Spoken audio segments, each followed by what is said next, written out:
नागपुरातील स्वच्छता आणि कचरा संकलन व्यवस्थापनासाठी नियुक्त करण्यात आलेल्या एजे एंटरप्राइजेस आणि बीव्हीजी इंडिया लिमिटेड आणि केपीएमजी या कंपन्यांना कोट्यवधी रुपयांची देयकं देऊनही शहरातील स्वच्छतेचा आणि कचरा संकलनाचा प्रश्न गंभीर असल्याचा आरोप आमदार प्रवीण दटके यांनी विधानसभेत केला।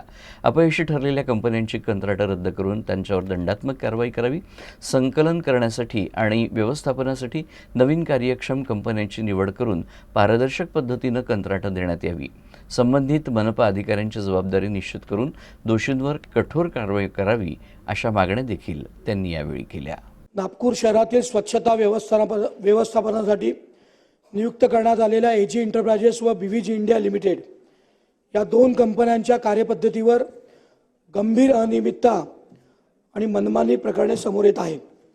स्वच्छता अभियानांतर्गत या कंपन्या शहरातील कचरा संकलन व व्यवस्थापनाची जबाबदारी देण्यात आली होती, परंतु या व्यवस्थेत शहराच्या स्वच्छतेच्या स्थितीत कोणतीही लक्षणीय सुधारणा झाली नाही। कचरा संकलन करणाऱ्या गाड्या दररोज घरी पोहोचत नाहीत। काही भागांमध्ये 3-3, 4-4 दिवस गाड्या येत नाहीत, त्यामुळे दुर्गंधी अस्वच्छता पसरत आहे। कंपन्यांची मनमानी कारभारामुळे नागरिकांमध्ये तीव्र नाराजी निर्माण झाली आहे। सुसबीडी कंपनीला भांडेवाडी दररोज कचऱ्यावर रिसायकलिंग करण्याकरता जबाबदारी दिली होती, परंतु कचरा संकलन करणं शक्य होत नसल्यामुळे ती प्रक्रिया बंद आहे।